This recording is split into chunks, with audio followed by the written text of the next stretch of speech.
ایک عالم سے کسی نے پوچھا, میں نے ان عالم کو سنا یہ جواب دیتے کہ جی ایسا کوئی طریقہ بتائیں کہ میں سب کو خوش بھی کر لوں اور تبدیلی بھی آ جائے.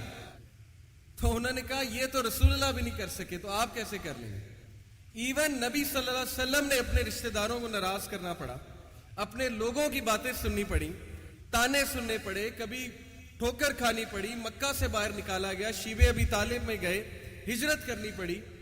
بتانے کا مقصد کیا ہے کہ جب تبدیلی آتی ہے تو تھوڑی سی تکالیف برداشت کرنی ہوتی ہے. یہ تبدیلی کا دور ہے, میں آپ کو بتا رہا ہوں.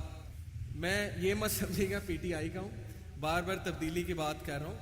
جو بندہ اچھا کام کرے گا ہم اس کی تعریف کریں گے, ایسی کوئی بات نہیں, چاہے وہ نواز شریف کرے, کوئی بھی کرے, ہمیں کسی سے وہ پریجوڈیس نہیں ہے, بغض نہیں ہے. بات اصل میں یہ کہ یہ دور آپ کا دور ہے, ینگسٹرز کا دور ہے. یقین کیجئے میں یونیورسٹیز میں جاتا ہوں, سکولز میں جاتا ہوں, میں آپ سے بات کر رہا ہوں, مجھے آنکھوں میں ایک چمک نظر آتی, پتہ نہیں کیوں, مجھے ایک انرجی نظر آتی ہے, مجھے وہ اکتاہٹ نظر آتی ہے کہ اب اگ گئے.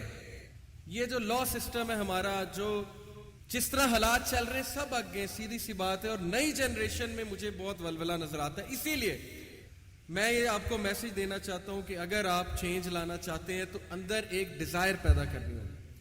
یہ آیت سے سیکھیں کہ جب تک ایک قوم خود نہیں چاہتی کچھ تبدیل نہیں ہوتا ہے. اللہ تعالیٰ کا بھی یہی اصول ہے. اور علامہ اقبال کا شعر یاد رکھیں کہ قرآن کے بارے میں ہے کہ میرے ذہن سے ایک دم شعر نکل گیا, لیکن اس کا کانٹیکسٹ میں آپ کو بتا دیتا ہوں کہ جب ہم نے قرآن کو ترک کر دیا, اپنے اسلاف کے اسلوب کو ترک کر دیا, تو پھر ذلت ہمارا مقدر بنی. یعنی ہم پھر گئے اسلاف کے طریقوں سے, اور انہوں نے شکایت کی نا شکوہ میں کہ المیہ تو یہ ہے کہ کافر کو ملے حور و قصور اور فقط مسلمان کو بیچارہ وعدہ حور, کہ مسلمان کو صرف وعدہ حور ہے اور کافر کو حور و قصور یعنی دولت, مال, ترقی ملی جا رہی ہے. تو پھر خود ہی اس کا جواب دیا جواب شکوہ میں کہ جب کفار مسلمانوں کے طور طریقے اڈاپٹ کر لیں تو حور و قصور انہی کو ملتی ہے. آج دیکھیں, میں آپ کو پوری ذمہ داری سے مثال دے رہا ہوں, میں نے ایز انجینئر یو اے ای میں آئل اینڈ گیس فیلڈ میں کام کیا ہے. یقین کریں گورے سچ بولتے, ان کے سامنے کانسیپٹ ہی نہیں ہے جھوٹ کا. کئی مثالیں ہیں میرے سامنے, وہ جب بزنس کرتے ہیں وہ سچ بولتے ہیں. ترقی کی وجہ کچھ تو ہے نا, جو مرضی ہم کہتے رہے کافر ہیں یہ ہے وہ ہے, لیکن ترقی کی وجہ وہی طریقے اپنائے, سچ بولنا ہے, ڈیلنگ میں جھوٹ نہیں بولنا ہے, محنت کرنی ہے, احسان سے کام کرنا ہے, پنکچویلٹی شو کرنی ہے, رزق حلال کی وہاں پہ بہت قدر ہے. یہ ساری چیزوں کی ایسے ایک قوم عروج پہ آ جاتی ہے. یہ اللہ کا نظام ہے. تو پاکستان میں دیکھ رہا ہوں انشاءاللہ تعالیٰ تبدیلی کی لہریں ہیں, اور آپ لوگوں کی وجہ سے انشاءاللہ ینگسٹرز کی وجہ سے آئیں گی, جو کہ 62% اس ملک کا حصہ ہیں. 62% ینگسٹرز ہیں, اتنے کسی کنٹری میں نہیں. یقین کریں, میں سٹیٹسٹکس اٹھا کے دیکھ لیں, اتنے ینگسٹرز کہیں نہیں, 62% پوری دنیا میں. اور جو لوگ یہ کہتے ہیں نا ہمارے کرنے سے کیا ہو جائے گا, تو وہ اصحاب کہف کی مثال یاد رکھیں. قرآن میں سٹوریاں نہیں ہیں, مثالیں ہیں ہماری عقل کے لیے کہ عقل پکڑو, عبرت پکڑو ان مثالوں سے. اصحاب کہف کی سٹوری پڑھیں, سورہ کہف چیپٹر نمبر 18, سورہ نمبر 18 ہے, پارہ نمبر 14 اور 15 میں ہے سورہ کہف. اصحاب کہف 7 لوگ تھے, 7 لوگ.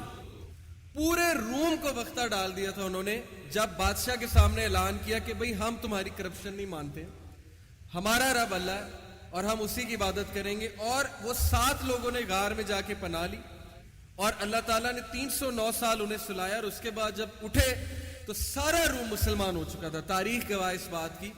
کیا اللہ تعالیٰ میسج دے رہا ہے کہ جب نوجوان تحریک پکڑتے ہیں تو معجزات ہوتے ہیں, جب نوجوان تحریک پکڑتا ہے تو معجزات ہوتے ہیں. اور معجزہ ہوا. وہ یہ سمجھتے ہیں کہ یار 7 لوگوں کی وجہ سے کیا ہوگا, کیسے چینج آئے گی. 7 لوگوں کی وجہ سے پورا روم مسلمان ہوگا. تو میں آپ کو بتا رہا ہوں ایک آنسٹ پولیس افسر کی وجہ سے پورا ادارہ چینج ہو سکتا ہے. یہ میرا بلیف ہے, اور یہ آپ کا بھی بلیف ہونا چاہیے. ایک موسیٰ تھا, ایک موسیٰ علیہ السلام, اور انہوں نے کہا مجھے اللہ ایک ساتھی دے دے. کوئی پیسے نہیں مانگے, کوئی ریسورسز نہیں مانگی, کہا کہ مجھے ہارون دے دے میرا بھائی. وہ پوری دعا نا، ربی اشرح لی صدری ویسر لی امری واحلل عقدۃ من لسانی یفقہوا قولی واجعل لی وزیرا من اہلی ہارون اخی. اے اللہ مجھے ایک ساتھی دے دے، ہارون دے دے. 2 بندوں نے فرعونیت گرا دی، 2 بندوں. تو یہ مثالیں ہمارے لیے ہیں کہ جب اللہ ساتھ ہے تو پھر سب کچھ ساتھ ہے. سیرت کیا بتاتی ہے؟ ہم سیرت پڑھتے ہیں، آپ سب پڑھتے ہیں ماشاءاللہ. سیرت کیا بتاتی ہے کہ کوئی سازش نہیں چھوڑی انہوں نے ہمارے نبی کے خلاف. ایک سازش کر کے دیکھ لی. ان کو نعوذ باللہ کہا جی مجنون ہے، شاعر ہے، کاہن ہے، پروپیگنڈا کر لیا.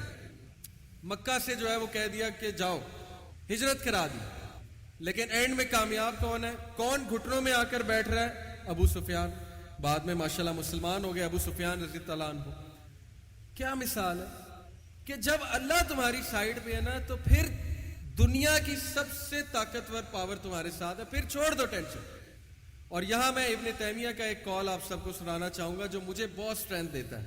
جب بھی کوئی مشکل آتی ہے مجھ پہ، کوئی فائنینشیل لاس آتا ہے، انسان کو مالی نقصان ہو جاتا ہے، زندگی میں بیماری آ جاتی ہے، کوئی گھریلو پریشانی آ جاتی ہے، کوئی دشمن آ جاتا ہے، بہت کچھ آئے گا.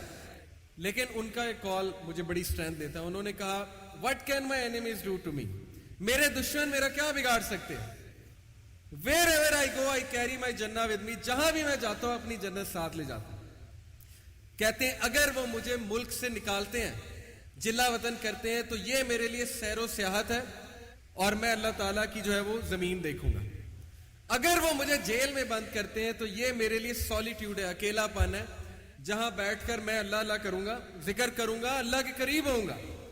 اور اگر وہ مجھے مار دیتے ہیں تو میں شہید ہوں گا اور سیدھا اللہ سے ملوں گا، جنت جاؤں گا. تو میرا بگاڑ کیا سکتے ہیں میرے دشمن؟ ایسی قوم کو کوئی نہیں ہرا سکتا. یقین کریں، ایسے انسان کو کوئی مات نہیں دے سکتا جو اپنی جنت ساتھ رکھتا ہے ہر وقت. تو یہ کنسیپٹ بھائیوں یقین کریں، جو فلسفہ زندگی کا اللہ نے آپ کو دے دیا ہے نا مسلمان ہونے کے ناطے، اور جو فلسفہ ہمارے نبی نے ہمیں دے دیا، یقین کریں اس کو تھام کے اگر آپ چلیں گے ساری عمر تو انشاءاللہ زندگی میں بھی عزتیں ہیں اور آخرت میں بھی بہت عزتیں ہیں. اور ایسے اللہ تعالیٰ آپ کو دے گا. اللہ سورہ طلاق میں کہتا ہے وَمَن يَتَّقِ اللَّهَ يَجْعَل لَّهُ مَخْرَجًا، آیت نمبر 2.